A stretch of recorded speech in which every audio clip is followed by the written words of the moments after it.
So we're here today with Benhamou, CEO of Benhamou Global Ventures, who is extremely kind to give me his time to answer some questions about entrepreneurship, startups, etc. So to the first one, what are the 3 or 4 basic elements that make a good pitch? When are you going to listen to people? What makes you engage with them right off the bat, and what then continues it? What sustains that? Well, there are many entrepreneurs who come talk to me every day. Just to give you a calibration, I probably see about 300 groups per year. No. So it's almost one a day. And therefore, they have to grab my attention, otherwise I have to move on to the next one. Mm-hmm. So the 3 or 4 things they have to absolutely get across in a short amount of time. When I say short, I mean 15, 20 minutes. Mm-hmm. Is that they have to be able to articulate a crisp, unique value proposition that basically explains what their enterprise is all about and why it deserves to exist, what unique problem and unique solution they bring to a problem in the marketplace. So that's the first thing. The second is that they have to explain that the market in which they play is a good market. So they have to have knowledge of the market. They need to understand the market, and sometimes the markets may be embryonic, but it is bound to grow rapidly. They have to explain why. Mm-hmm. The reason why the market discussion is essential is because you can sometimes recover from a technology mistake. You can recover from maybe a weak member of the team, but mm-hmm. if you're pointing your company at the wrong market, a market that's too small, that will never ever be big, you cannot recover from that. Oh. So they have to really have a good discussion about the market and explain why it's a good market mm-hmm. in terms of size and growth rate. The third is they have to be prepared to show me the key attacks that they will be the target of, mostly competitive attacks. How it's going to be, or? Yeah, with the risks. When I say attacks, I mean basically what could go wrong. Ah. And what are the things that they have already planned to mitigate these almost certain problems. Mm-hmm. Every enterprise at the startup level and even later goes through a series of crises. It's a continuous crisis, right. And you go from one fire to the other. And they have to show me that the big issues which they're certain to be confronted with, they've thought about ways to work around them. They've thought about ways to overcome competitive attacks. They've thought about ways to overcome slowness in the way the market picks up. They've thought about risks to mitigate IP issues. Mm-hmm. So attacks and what I call parades. How do you mount a parade? I've never. That's fabulous. Yeah. So these are the things which I expect to see come out of a 20-minute crisp presentation, mm-hmm. and this gives me the appetite to go in deeper. Do you want this with PowerPoint, minimal PowerPoint, a couple of slides, lots of pictures, story, PowerPoint, or does it matter? It doesn't really matter. The team that was here just an hour before you, they did have the PowerPoints, but I told them let's first talk, mm-hmm. and we covered all these things without PowerPoints. And then after that, once they had whetted my appetite, then we went through the slides, but I was able to go deeper into the slide material. The last thing I should have mentioned also is, but this depends on the stage of the company, I'd like to have an example of a customer or two. And this assumes that at least the company has been in front of customers and has have a prototype? Either with a prototype or at least a story or a thesis. So I want to understand 1 or 2 credible customer feedback. And all of this has to fit in, I would say, 20 minutes. Mm-hmm. So that's what I expect. That's great. How important? So I work with, I do pitch training with Russians, with Brazilians, with Spaniards, and most of these young men do not believe me when I say you've got to have a story. Because if someone listens to a VC with 10 a week, 20 a week, 10 a day at an event, you're not going to remember them unless they have a fabulous idea or a good story. Is that right? Yes, essential. I think a story is essential. I would say particularly when it pertains to a customer situation, customer discussion.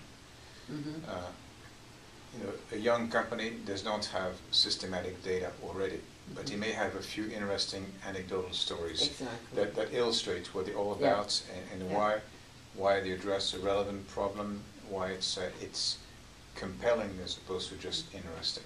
Could they start with that if they pitch to you, say, well, this is our idea, let me tell you a story, and then tell you the story to put that more into context, and then go into the other details? They can, as long as it's a short story. Oh, yeah, no, yes. If they start rambling... American-style story, short focus, problem, solution, result. That's right. It's a great way to get into the thick of the subject. Okay, great. What do especially internationals or foreign-born entrepreneurs have to watch out when they pitch? No, wait, this is for the class that I'm doing. Have to watch out in their communication strategies for their companies. What I've found is that most international entrepreneurs, when it's the first time they pitch to an investor, they have a tendency to be too academic and therefore to ramble on for too long. They're trying to be too complete, too exhaustive, and you cannot hope to be complete or exhaustive in a short presentation. So they err on the side of wearing out their welcome. And they've got to be able to get to the point very crisply and get to the essence of what their enterprise proposition is about. And so this is not a PhD dissertation thesis. Right.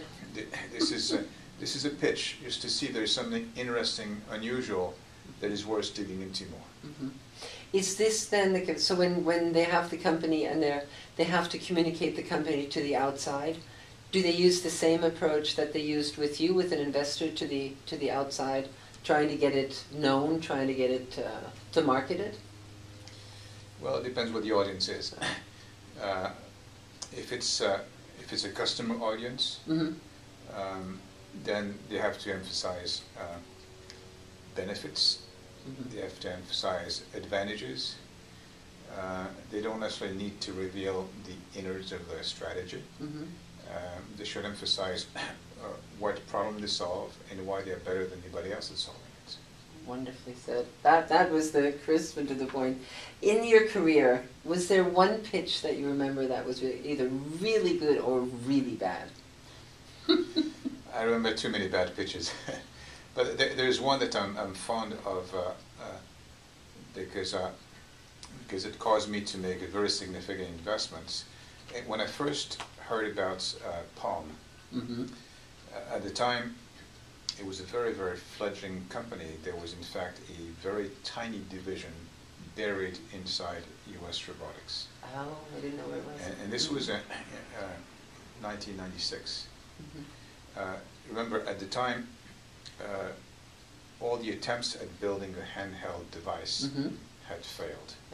It had failed miserably. This was one of these categories that had flamed out. High expectations, always disappointed.